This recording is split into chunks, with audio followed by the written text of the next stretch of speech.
네, 안녕하십니까.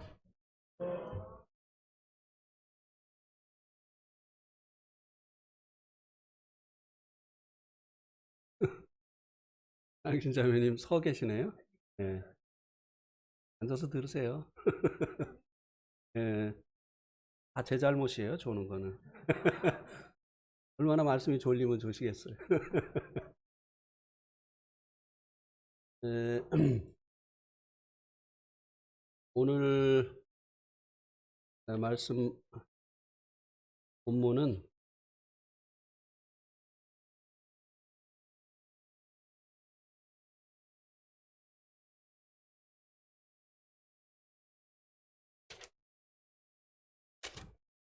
마태복음 13장 31절에서 35절 말씀입니다.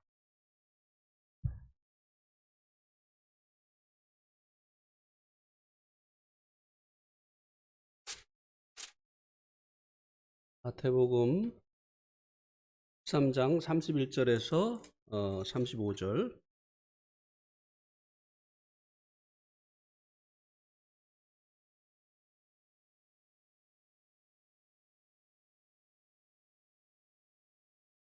우리 교독하시겠습니다. 제가 한 절 읽고 여러분들이 한 절 읽으시고.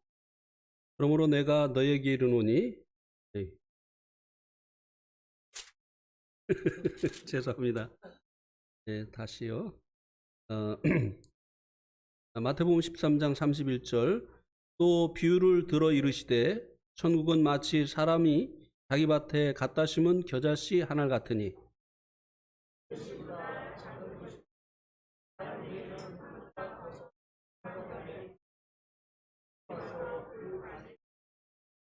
또 비유로 말씀하시되 천국은 마치 여자가 가루 소말 속에 갖다 넣은 전부 부풀게 한 누룩과 같으니라. 예.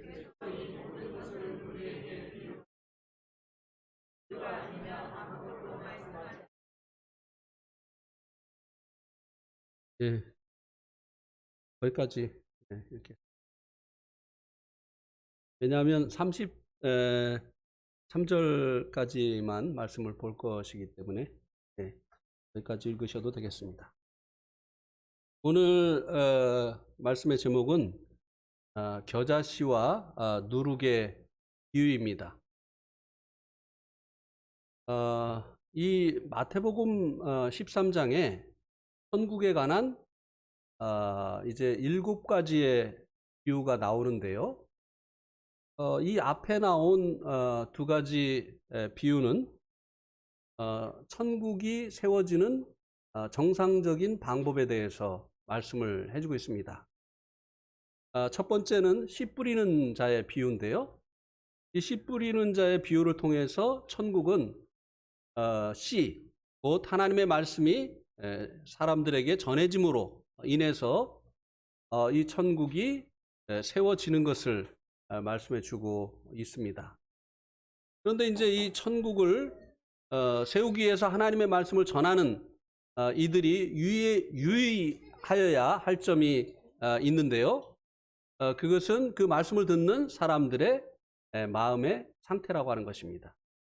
그래서 이제 4가지의 사람의 마음의 상태를 말씀해 주고 있지 않습니까? 그래서 그 중에 말씀이 역사되어서 구원함에 이르게 하는 그 마음 밭은 옥토와 같이 잘 기경이 된 밭이라고 하는 것을 말씀해 주고 있습니다. 그리고 이제 2번째는 가라지의 비유라고 제목이 이제 붙어 있는데요. 천국은 하나님의 그 사람들을 세상에 세움으로 인해서 세워지는 것이다 라고 하는 것을 이 가라지의 비유를 통해서 말씀을 해주고 있습니다. 그러나 이 천국을 세우는 이 일에 있어서 이제 조심해야 될 일이 무엇인가 하면 아주 알곡과 비슷한 이 가라지가 뿌려진다고 하는 것입니다. 물론 사단에 의해서 이 가라지가 뿌려진다고 하는 것이죠. 그리고 이제 우리가 읽은 오늘 이 본문 말씀에서는 3번째, 4번째 비유를 말씀을 천국에 관한 이제 세 번째, 네 번째 비유를 말씀해 주고 있는데요. 이것은 하나님의 나라가 비정상적으로 성장해 가는 그 과정에 대해서 말씀을 해주고 있습니다. 정상적인 방법으로 하나님 나라가 되어지는 사람들이 늘어나는 것이 아니라 비정상적인 방법으로 하나님 나라가 되어지는 사람들이 늘어나고 있는 것에 대해서 말씀을 해주고 있습니다. 제가 사실 이 말씀을 이제 교제를 하게 된 이유가 있습니다. 명절날 동생하고 이 교제를 하게 됐어요. 근데 이제 이 동생이 이 말씀에 대해서 이 겨자씨와 그리고 이 누룩의 비유를 긍정적인 하나님 나라에 대한 비유로 그렇게 이제 알고 있더라고요. 그런데 이제 아마 또 그렇게 말씀을 전한 모양이에요. 자기 그 교회에서. 그러니까 이제 그 재수 씨가 아침에 만나를 이제 계속 그 열심히 보는 모양이에요. 동생은 잘 안 보는 것 같은데. 이 재수 씨가 이제 이 아침에 만나를 보니까 아침에 만나에서 설명되어진 것하고 남편이 전하는 말씀이 이제 이게 맞지가 않으니까 아마 그 남편에게 얘기를 했었던 모양이에요. 형하고 한번 명절 때 가면 교제해 보라고.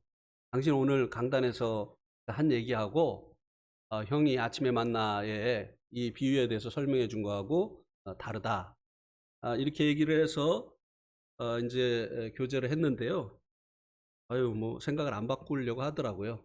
뭐 할 수 없다 이제 이렇게 생각하고 기도해야 되겠다 이렇게 이제 생각을 했는데 혹 우리 가운데도 또 그렇게 이 두 가지 비유를 하나님 나라가 이렇게 폭발적으로 긍정적으로 확산해 가는 것을 말씀해 주고 있다라고 생각을 하고 계시는 분이 있지 않을까 해서 이 말씀을 준비를 하게 됐습니다.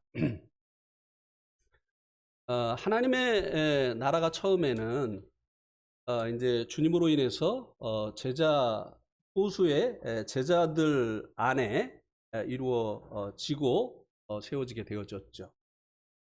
그리고 이제 오순절에 성령님의 그 역사로 인해서 하나님의 나라가 급속하게 팽창하고 계속 성장하는 일이 일어나긴 했습니다. 그러나 이 오순절 날에 일어났었던 이런 이제 급속한 팽창 그리고 하나님 나라의 성장이 역사 속에서 지속되어진 것은 아니라고 하는 것입니다. 이미 그때 이제 이 놀라운 역사가 일어났었던 중심지였던 예루살렘 교회는 역사 속에서 자취를 감추었습니다. 물론 예루살렘에 지금도 모임이 있기는 합니다. 그러나 그 오순절날 일어났었던 그 역사가 지속되어서 남아있는 것은 아닙니다. 그 교회는 자취를 감춘 지 오래되어졌죠. 1948년이죠. 이스라엘이 이제 다시 재건되어지면서 그때 돌아온 성도들에 의해서 2000년 동안 없었던 교회가 예루살렘에 세워진 것이죠. 그래서 그 겨자씨의 비유나 이 누룩의 비유를 통해서 말씀해주고 있는 것이 하나님의 나라가 이렇게 단숨에 폭발적으로 확장을 한다고 하는 것을 이제 보여주는 것이 아니라고 하는 것입니다. 하나님 나라는 그렇게 계속 폭발적으로 확장되어 가지 않았다고 하는 것을 역사가 보여주고 있습니다. 그리고 이제 계시록에 나오는 7교회, 이 7교회가 이제 그 아시아의 7교회라고 이제 성경에 나와 있는데요. 지금의 이제 터키 지역이죠. 한 군데도 그때 그렇게 융성했었던 이 7교회가 지속적으로 구원의 역사를 이루어서 지금 큰 이런 이제 교회를 이루고 남아 있지 않다고 하는 것입니다. 이미 그 7교회도 다 사라졌죠.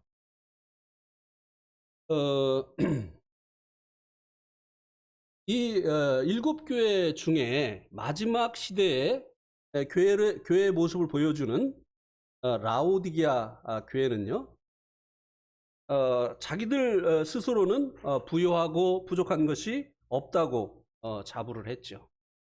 그죠? 자평을 했습니다. 그런데 주님께서는 그들이 가난하고 가련한 모습이고 이제 치료를 받아야 되는 상태에 있다고 주님께서 말씀을 하지 않았습니까? 그리고 라오디아 교회는요, 심지어는 주님이 문 밖에 계신 그런 교회였어요. 그래서 계시록 3장 20절에 보면 내가 문 밖에 서서 교회의 문을 두드린다고 했어요, 예수님이. 교회는 하나님의 처소이지 않습니까? 하나님이 이제 이 땅에 거하시는 곳이 바로 이제 이 교회인데, 주님께서 계시지 않는 이 교회가 어떻게 이 교회일 수 있느냐고 하는 것이요. 이름을 교회라고 붙여놨다고 해서 교회가 아니라고 하는 것입니다. 라오디아 교회가 그런 상태에 있었다고 하는 것입니다. 그래서 이 역사는 누룩이 온 덩이에 퍼지는 것처럼, 또 이 겨자씨가 이제 성장을 해서 새들의 그 처소가 되어지는 것처럼, 그렇게 지속적으로 이 복음의 역사가 이제 일어나고, 그리고 이제 하나님 나라가 확장되어지는 것을 역사가 말해주고 있지 않다고 하는 것입니다. 그래서 이것은 긍정적인 하나님 나라의 팽창에 관한 비유라고 하기보다는 비정상적인 방법으로 하나님 나라가 확장되어진 것에 대해서 말씀해주고 있는 비유라고 하는 것입니다.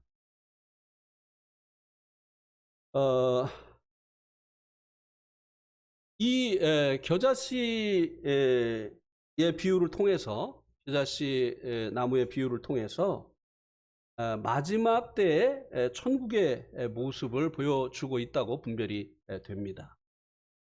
31절에 보면요,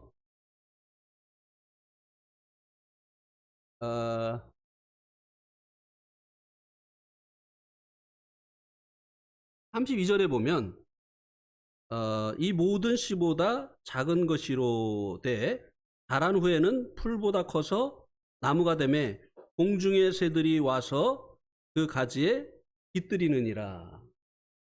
이 겨자가 이제 씨가 조금 한데요, 그 나무가 크면 이제 3m 정도 이렇게 큰 나무가 된다고 합니다. 그래서 이제 다 성장을 하고 나면 그 씨와는 비교할 수 없을 만큼 이제 큰 나무를 이루게 되는데, 그래서 이제 공중의 새들이 그 가지에 이제 깃들게 된다. 새들의 처소가 된다는 거죠. 그런데 성경에서 말하는 이 새는요, 성도들을 상징하지 않습니다. 이 성경에서 말씀해주고 있는 이 새는요, 부정적인 의미예요. 그래서 우리가 알고 있는 것처럼 에베소서 2장 말씀에도 보면 사탄을 공중 권세 잡은 자다, 이렇게 말씀해 주고 있지 않습니까? 그리고 이제 이 라오디게아 교회, 마지막 시대의 이 교회의 모습인 이 라오디게아 교회가 주님이 계시지 않잖아요. 그 교회 가운데 주님이 계시지 않잖아요. 이 교회가 휴거 되겠습니까? 안 되는 거예요. 이 라오디게아 교회는 휴거되지 못하는 교회예요. 주님 오실 때 땅에 남아있게 됩니다. 그리고 이 휴거되지 못한 이 교회가 결국은 어떻게 발전을 하게 되어진다고 말씀을 해주고 있느냐면요, 계시록 18장 한번 2절에 보세요. 계시록 18장 2절.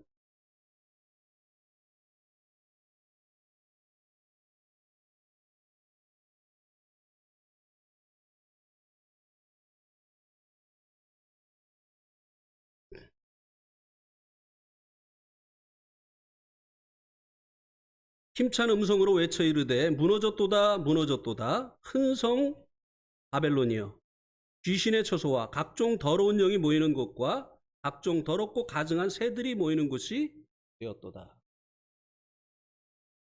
이 새들은 결코 이제 선한 것들에 관한 비유로 사용이 되지 않고 있다고 하는 것입니다. 씨 뿌린 자의 비유에서도 길가밭에 있는 그 씨를 누가 와서 먹었다고 했죠? 네, 새들이. 이 성경에서 말하는 이 새들은 항상 부정적인 것이에요. 그래서 이 겨자씨 나무가 성장한 후에 그 가지에 새들이 깃든다고 하는 것은 긍정적으로 이 복음이 확산되어서 이제 하나님의 나라가 확장이 되어지고 팽창을 하게 되어지고 그곳에 많은 하나님의 사람들이 거하게 되어진다고 하는 이런 긍정적인 하나님 나라가 팽창하는 것에 관한 비유가 아니라고 하는 것입니다.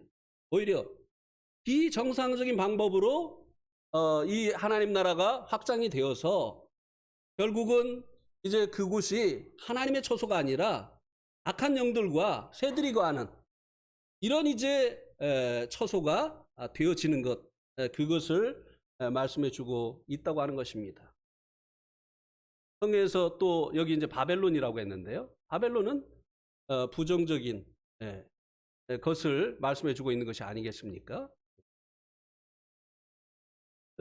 그러면 어떻게 이렇게 그 하나님의 나라가 이렇게 비정상적인 방법으로 팽창이 되고 확장이 되어져서 하나님이 아닌 이제 악한 영들이 거하는 이런 처소가 되어지느냐라고 하는 것입니다.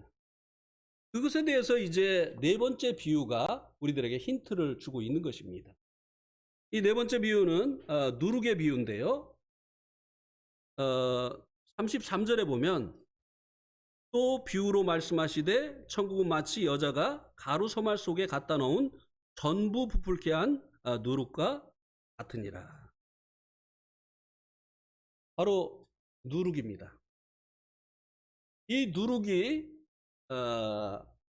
여인이 가지고 온 여인이 이제 이 가루 소말 속에 집어넣은 이 누룩이 그 가루 소말을 전부 부풀게 했다.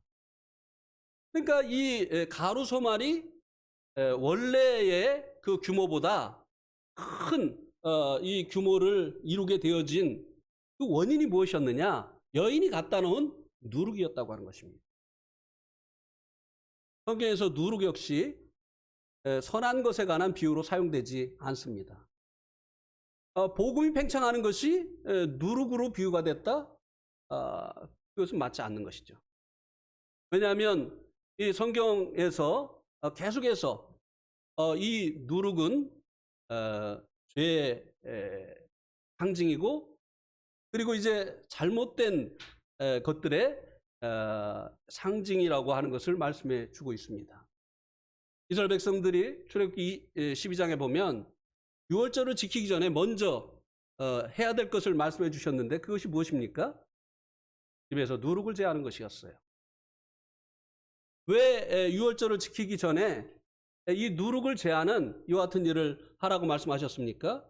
이제 이스라엘 백성들은 모세 인도를 따라서 나아가게 되어지면 이제 하나님께서 그들에게 성막을 짓게 하고 그들과 하나님이 함께 하시게 됩니다. 하나님이 함께 하시기 위해서는 죄를 상징하는 이 누룩이 제거가 되어져야만 했었다고 하는 것입니다. 그래서 출애굽기 12장에서 말씀해 주고 있는 것처럼 이 누룩은 어떤 복음, 하나님의 말씀 이런 것을 의미하는 것이 아니라 그런 것들을 변질시키는 이 죄악 그리고 잘못된 교리 그리고 도덕적인 부패 이런 것들을 의미하고 있다고 하는 것입니다. 우리 한번 성경을 찾아보면서 확인을 하겠습니다. 마태복음 16장 6절과 12절을 한번 보시기 바랍니다. 마태복음 16장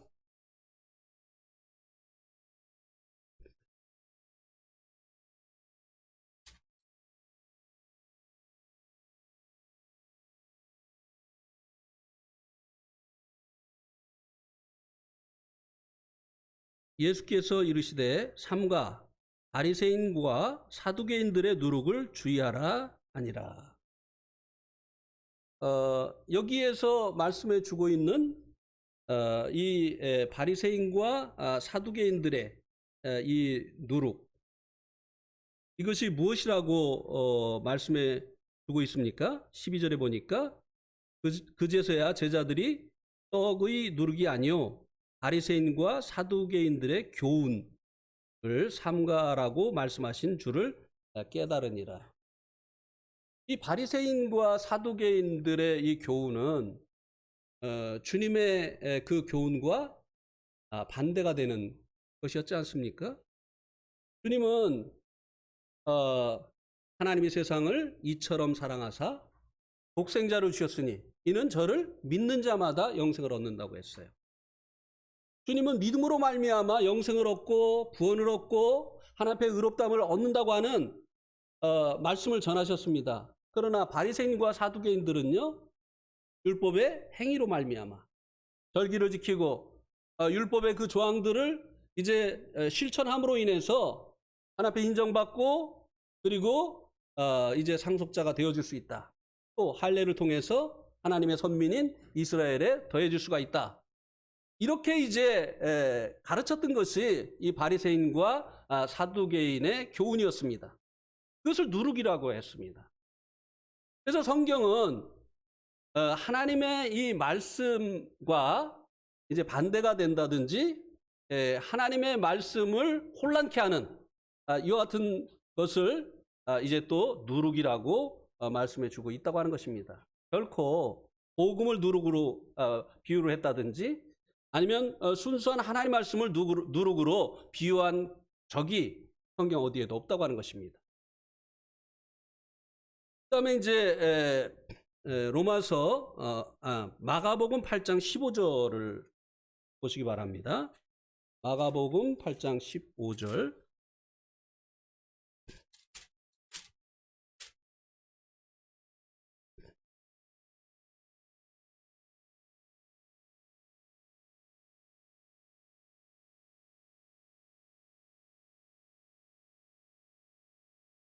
여기는 예수께서 경고하여 이르시되 삼가 바리새인들의 누룩과 누구의 누룩을 주의하라고 했습니까?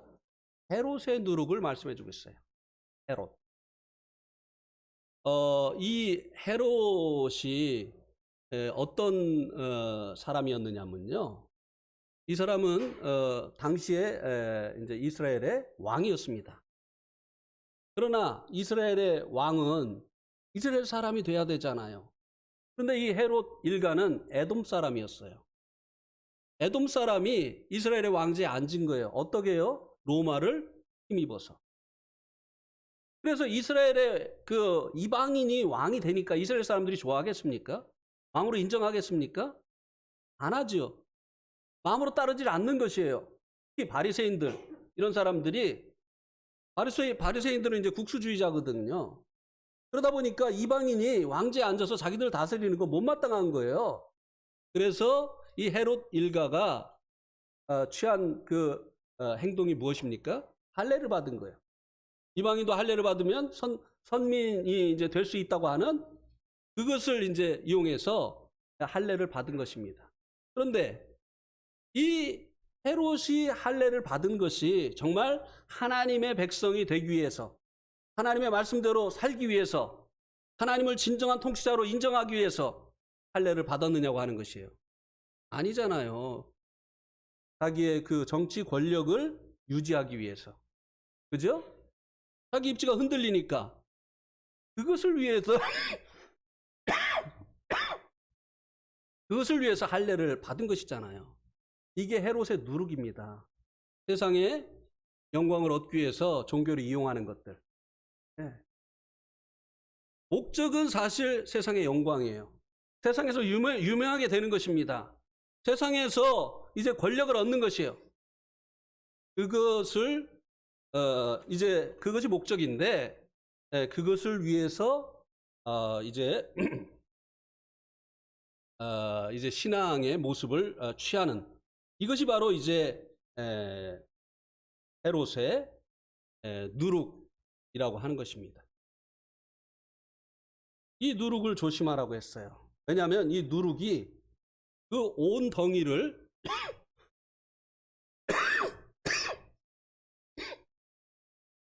이제 누룩화해서 이제 온 덩이에 퍼지는 것처럼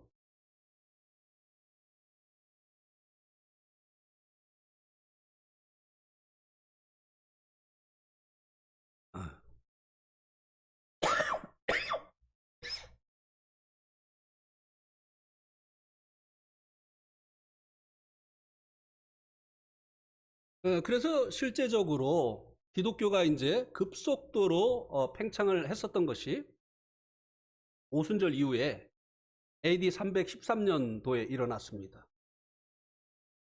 예수님 오시고 난 후에 기독교 인구가 가장 크게 팽창했었던 그때가 바로 이제 AD 313년이에요. 무슨 일이 있었죠? 주 313년에 무슨 일이 있었죠?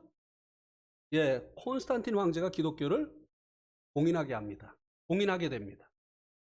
그전에는 계속 기독교를 박해했어요. 로마 황제들이. 왜냐하면 다른 임금을 섬기니까. 그래서 이 기독교인들을 계속 핍박을 했기 때문에 기독교인들이 지하로 들어갔죠. 카타콤으로 들어갔죠. 그런데 아무리 핍박을 해도 기독교가 없어지질 않는 거예요. 마치 불 붙은 그 장작을 불을 끄려고 부축갱이로 때리면 오히려 그 불똥이 이곳으로 튀고 저곳으로 튀어서 불이 더 확산되어지는 것처럼 핍박을 하면 할수록 기독교는 더 크게 번성을 하는 것입니다. 결국 이 콘스탄틴이 이제 방법을 바꾼 거죠. 기독교를 공인했어요. 그러니까 참 구원받은 그리스도인이었는지는 알 수가 없습니다. 자기 왕권을 이제 유지하는 그 방법으로 기독교를 이제 공인을 하게 되어진 것이죠. 왕이 이제 기독교를 공인하고 교회를 나갑니다. 그러면 출세하려면 그 왕의 통치 아래에서 출세를 하려면 교회를 나가야 됩니까? 안 나가야 됩니까? 나가야 되죠. 신앙의 이유가 아니었어요. 자기들도 이제 세상의 그 권력과 영광을 얻기 위해서 최고의 권력자가 기독교인이 되었으니까 자기들도 이제 기독교로 개종하는 이런 일들이 일어나는, 이게 헤롯의 누룩입니다. 또 16세기에 종교개혁이 일어났지 않습니까? 특별히 이제 그 루터가 이제 로마서를 보다가 의인은 믿음으로 말미암아 살리라 라고 하는 이 말씀을 보면서 지금까지 자신이 속해 있던 이 천주교의 가르침이 잘못됐다는 것을 깨닫게 된 것이에요. 그래서 이제 루터가 이제 개혁을 하기 시작을 했는데요. 막강한 세력을 가지고 있는 이 천주교의 반대를 받게 됩니다. 목숨까지도 위험한 그런 이제 상황에 있게 되죠. 그때 이제 이 루터의 보호자가 되어준 분이 그 독일 지역의 영주였던 프레드릭 제우였어요. 그에 의해서 루터가 이제 목숨을 보존받게 되어지고 나름대로 개혁을 성공하게 되어진 것입니다. 그 대가가 무엇이었는지 아십니까? 프레드릭 영주가 다스리는 그 나라 사람들은 다 루터 교인이 된 거예요.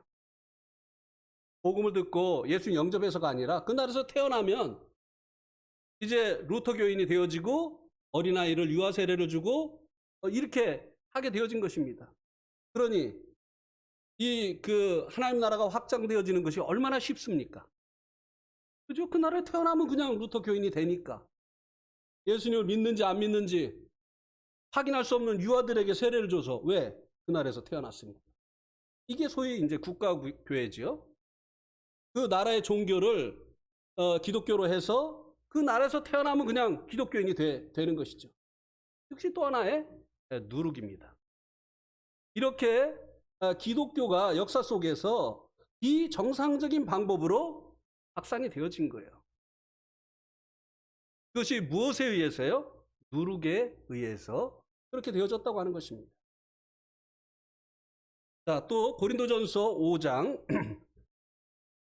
6절에서 8절을 보시기 바랍니다. 고린도전서 5장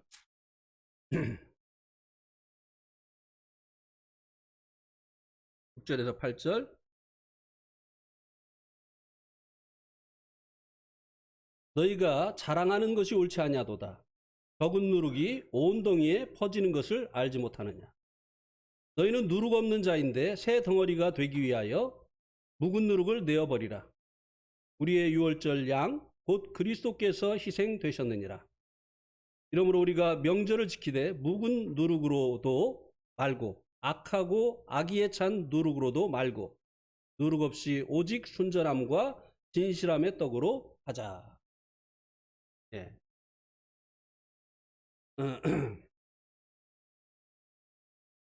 여기 이 누룩은요, 이 도덕적인 타락의 누룩입니다. 이 말씀 앞에 이제 이 누룩이 무엇인가를 말씀해 주고 있죠. 자기 이제 계모와 결혼을 한 이제 성도가 있었던 거죠. 마땅히 이제 교회가 징계를 해서 이 누룩을 제거해 내야 되는데 그렇게 하지 않았어요. 그러면서 사랑 운운했었던 것입니다. 사랑을 아무데나 갖다 붙이면 안 되죠. 암세포를 잘라내야지. 암세포도 사랑해야 된다고 하면서 암세포를 그냥 두면 어떤 일이 일어납니까? 네, 이봉영님, 암세포를 그냥 두면 어떤 일이 일어나죠? 네, 퍼지죠. 온몸에 다 퍼지는 거예요. 네. 암세포도 사랑해야 된다. 우리가 이 관용해야 된다. 왜 여기서 이 사랑이 나옵니까? 여기서 말씀해주고 있는 이 누룩은 제거되어야 될 도덕적인 타락을 말씀해주고 있는 것이죠. 그런데 그렇게 하지 않은 것에 대해서 지금 경고를 하고 있는 것입니다. 너희는 새 덩어리인데 이 누룩이 온 덩이에 퍼진다. 여러분들 실제적으로 누룩을 이제 이스트라고 하잖아요. 이스트로다가 반죽해가지고 빵 만들어 보신 적이 있으십니까? 네. 이스트, 반죽에다 이스트를 넣고 어떻게 하죠? 우리 어머니 옛날에 하시는 거 보면 따뜻한 데다가 이렇게 이불로 덮어 놓으셨어요.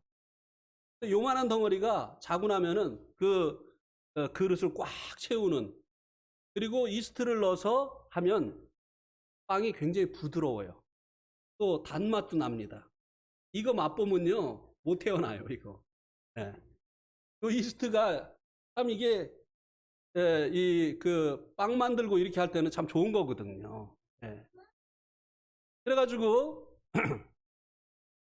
이제 빵을 만들 때 이 이스트 누룩을 사용을 하는데요. 이 도덕적인 이 죄악이 바로 이 누룩과 같이 온 덩이에 퍼져서 이 덩이가 이제 이 죄악으로, 이 덩이인 이 교회가 죄악으로 가득하게 되어진, 하나님이 임재할 수 없는, 하나님의 영광이 떠날 수밖에 없는 그런 상태가 되도록 한다고 하는 것입니다. 그렇게 되지 않으려면 이 누룩을 제거를 해야 된다는 것이죠. 누룩을 제거하는 방법이 뭐라고 말씀해 주고 있습니까? 뒤에 말씀에 보면 13절에 보면 밖에 있는 사람들은 하나님이 심판하시려니와 이 악한 사람들은 너희 중에서 어떻게 하라고요? 예, 징계를 얘기하고 있는 겁니다. 여기서 말씀해 주고 있는 이런 죄에 붙들려 있는, 그리고 이제 권면을 해도 돌이키려고 하지 않는 이런 성도들은 교회의 거룩을 위해서 내어 쫓으라고 하는 것입니다. 그리고 그 성도가 이제 돌이키는 이 일을 위해서 내어 쫓으라고 말씀해 주고 있습니다.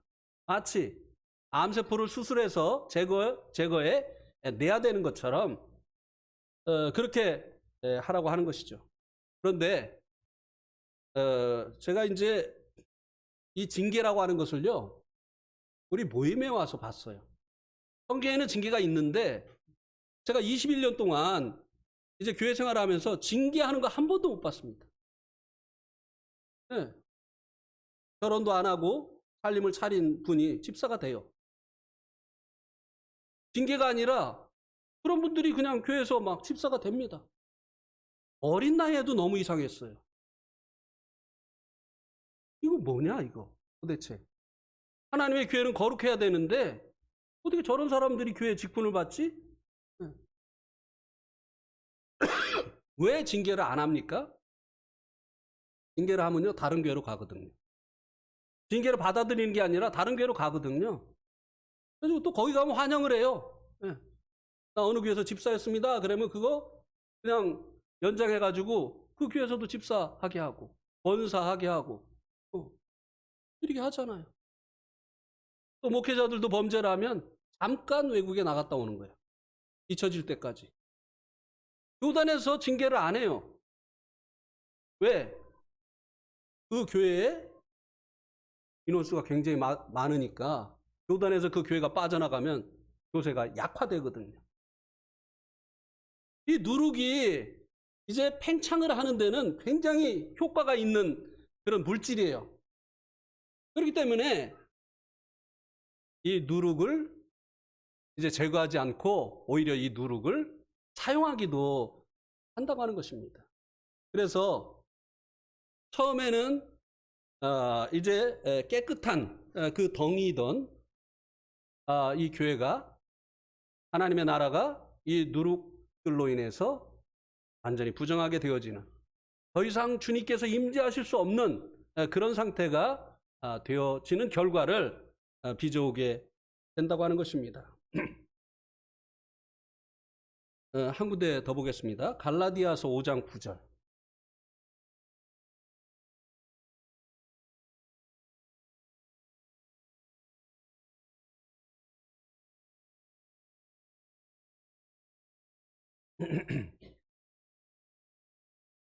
갈라디아서 5장 9절 우리 같이 한번 읽겠습니다. 시작.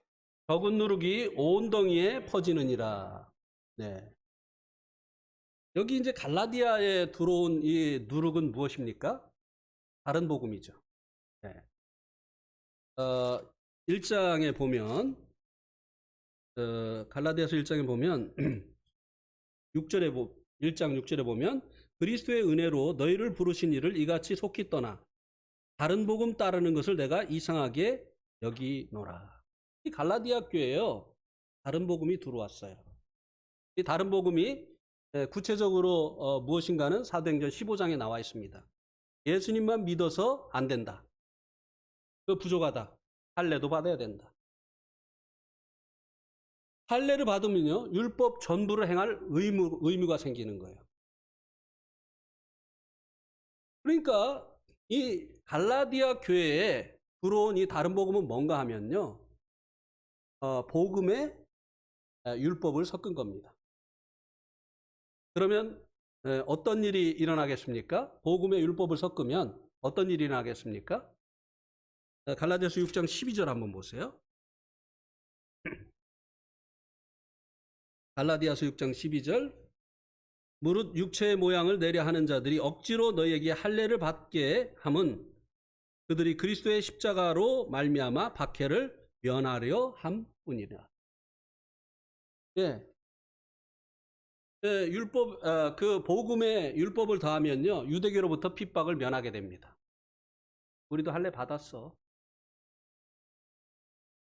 이게 달콤한 거예요. 예. 굳이 그렇게 막 핍박받으면서 어려움 당하면서 신앙생활 할 거 없잖아? 그거만 하면 되는데. 그래서 이 다른 이 복음이라고 하는 이 다른이라고 하는 이 원어적인 의미가 뭔가 하면요. 포도주에다 물을 탄다고 하는 그런 의미를 가지고 있다고 합니다. 여러분 포도주에다 물을 타보셨습니까? 타보셨어요? 언제요? 포도주. 그 위장병 치료를 위해서.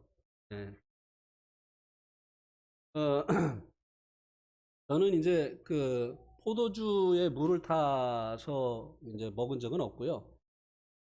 이제 구원받기 전에 그 소주에다가 물을 타가지고 그 먹은 적이 있습니다. 왜냐하면 제가 많이 먹으려고요. 이제 친구들하고 이제 놀다가 가서 이제 소주 사오라고 하면 제가 이제 사오게 되면은 가서 이제 소주를 사가지고 소주병을 따가지고 그래서 이제 반은 이렇게 마셔요. 그다음에 거기다 물을 담아가지고 오는 겁니다. 다시 딱 닫아가지고. 그러면은 이 물탄 소주는요, 진짜 소주를 먹는 사람들은요, 금세 알아봅니다. 왜요? 그 표현을 어떻게 하느냐면, 그 소주의 그 맛을 식없다고 합니다. 소주 맛이 아니에요. 이상해요, 맛이. 그렇죠? 예, 들켰어요. 어, 그래서 사도 바울이 여기 1장 6절에 보니까 어, 이같이 속히 떠나 다른 복음을 따르는 것을 내가 이상히 여긴다고 했어요. 왜냐하면 진짜를 맛보지 않았다고 한다면 갈라디아 성도들이 진짜 복음을 그리스도의 복음을 맛보지 않았다고 한다면 가짜가 가짜인지를 구분할 수 없는 것이 당연하겠지만 당신들은 진짜를 맛본 사람이 어떻게 이 다른 복음, 진짜와 다른 복음, 이 가짜를 분별해내지 못하고 이렇게 진짜를 떠나서 속히 이 다른 복음을 쫓아가느냐. 아무로 이상하다. 그러니까 사도 바울 마음속에 이들이 진짜 구원 받았나? 진짜로 받아들였나? 이런 이제 마음까지 이제 들었던 거죠. 그죠? 이 진짜를 가지고 있는 사람들이 가짜를 구분 못하고 하는 거, 이거 정말 이상한 일이에요. 진짜로 이 복음으로 구원받은 사람들이 이 다른 복음의 사람 편에서 무엇인가를 해야만 된다고 하는 이 다른 복음을 분별치 못하고 쫓아가는 거, 이거 이상한 일이라고 하는 것입니다. 오늘날에도 저는 이 기독교를 다른 복음이 점령해 버렸다고 생각을 합니다. 저는 그렇게 늘 들어왔거든요.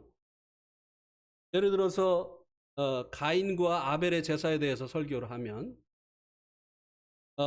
이제 가인은 너무 정성이 없었다. 하나님께서 안 받아주신 이유가, 왜냐하면 지들 평상시에 먹는 것을 가지고 재물을 삼아가지고 왔으니 이 얼마나 성의가 없는 거냐.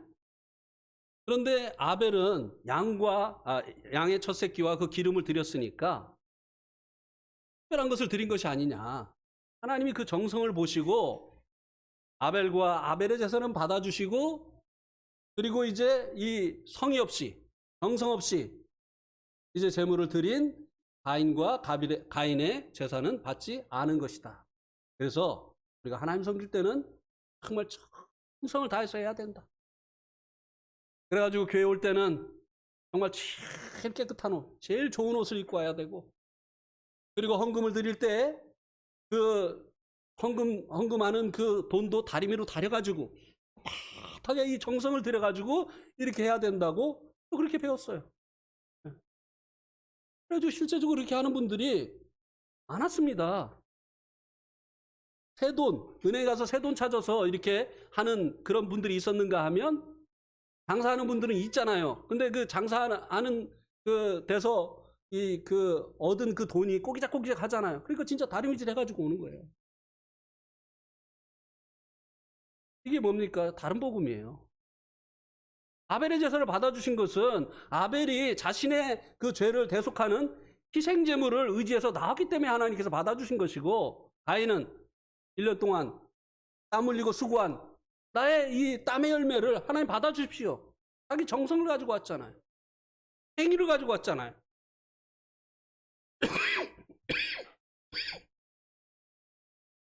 뿐만이 아닙니다.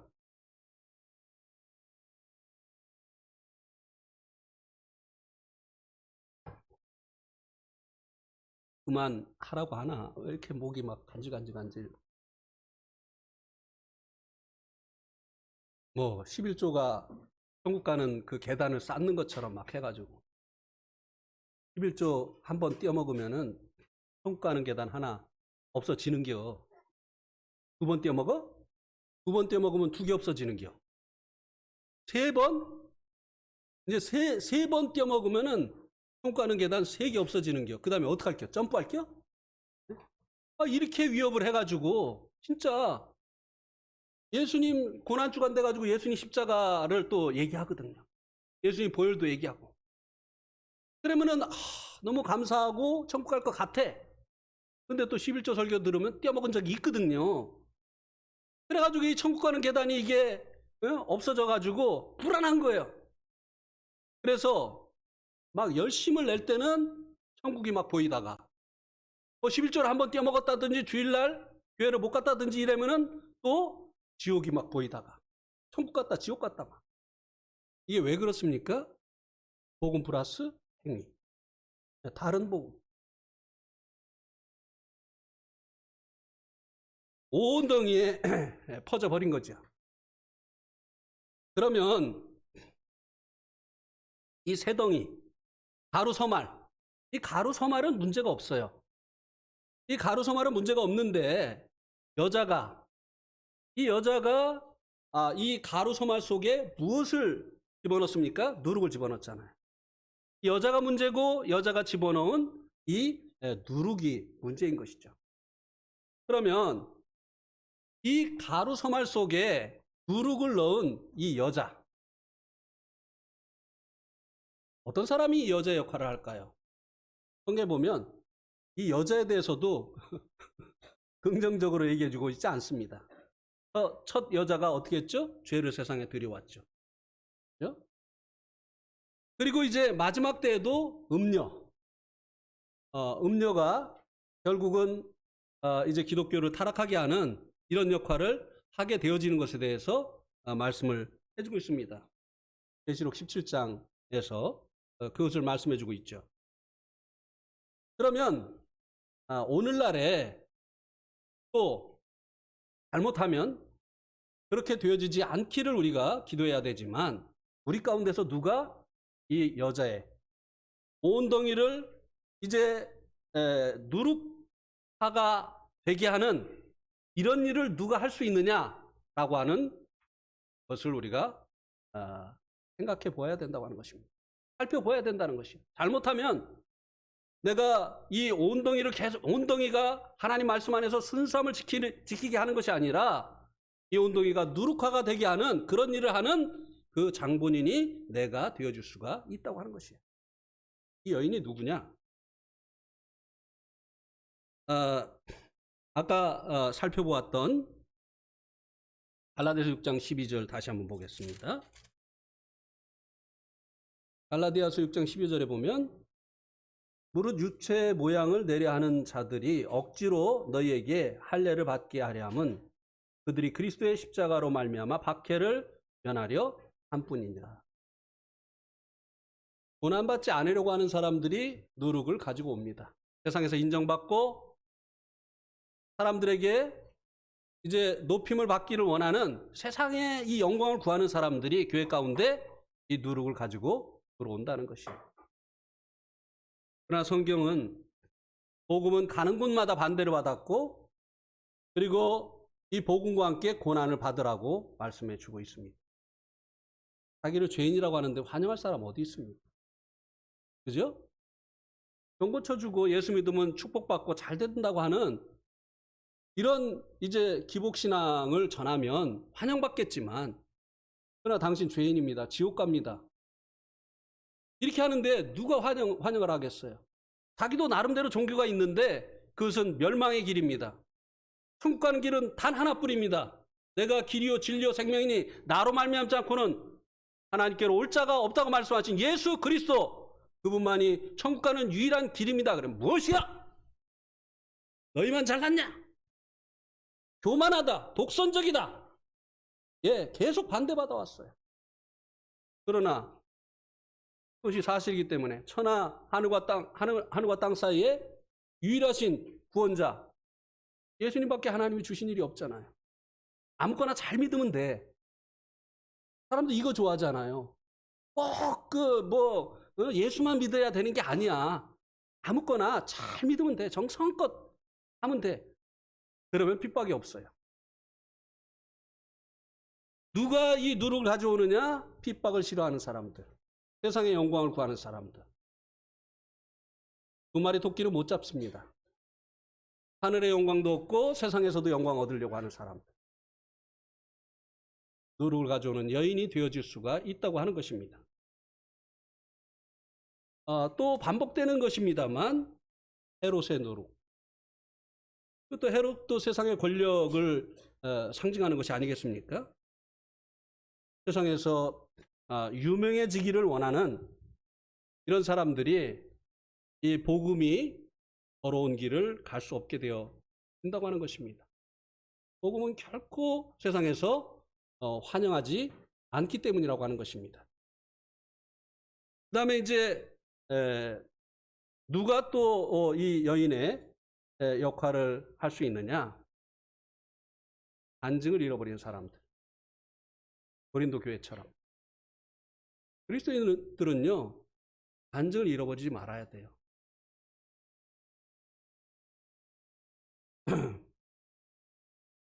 무슨 얘기입니까? 선줄로 앉아들은 어떻게 할까 조심하라고 했죠? 넘어질까 조심하라. 이제 하나님께서 하나님 나라를 친히 이제 세우시고 확장해 가시지만 바울은 심었고 바울은 심었고 아볼로는 물졌으되 오직 자라나게 하시는 이는 하나님이시다. 하나님께서 사람을 통해서 일하세요. 근데 어떤 사람을 통해서 일하지요? 간증을 잃어버리지 않은 사람들. 간증을 잃어버린 사람들은요, 하나님이 사용할 수가 없어요. 제가 제주도에 갔을 때인데요. 거기에 있는 한 자매님이 이런 얘기를 하시더라고요. 저도요, 손님이 오면 깨어진 조금 이가 나갔다고 하나요? 네. 이가 나갔지만 조금밖에 깨어지지 않았지만 손님이 오면 그 그릇을 내놓지 않습니다. 밖에 내놓을 수가 없습니다.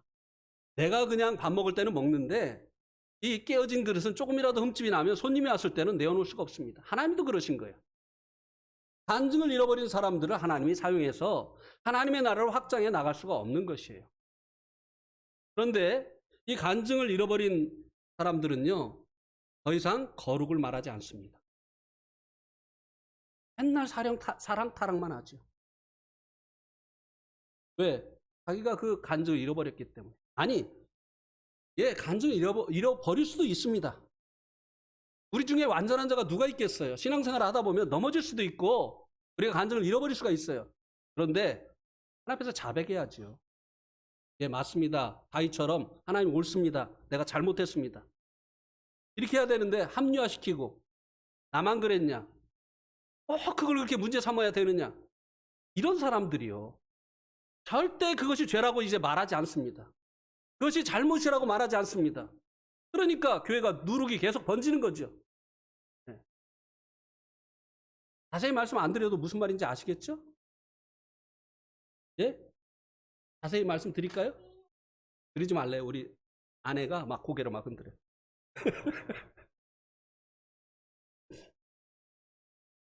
그리고 이제 교리적으로 잘못된 이런 교리를 가지고 있는 이런 사람들이 이제 교회를 누룩으로 부패하게 할 수 있는 이런 여자의 역할을 할 수가 있다고 하는 것입니다. 이 내동교회도 그런 어려움을 몇 번 겪었잖아요. 부분 유거서를 주장한다든지 뭐 이런 사람들로 인해서, 그리고 막 이미 우리가 그냥 거룩하게 되어졌다. 이래가지고 그냥 별 짓을 다 하고 지금도 그렇게 살아가고 있고, 이런 경우가 있지 않습니까? 그래서 그의 영향을 받으면 그 사람도 이제 똑같은 사람이 되어지는 이런 일들이 일어난 것을 우리들이 지금까지 경험해 왔습니다. 그래서 늘 하나님의 말씀에 비추어서 하나님의 말씀이 이것을 후원해주고 있는 것인가를 확인하고 계속해서 하나님의 진리의 말씀의 그 길을 우리들이 가야만 정상적인 방법으로 하나님 나라를 확장하는 일꾼으로 쓰임을 받을 수 있게 되어진다고 하는 것입니다. 오늘 말씀 여기까지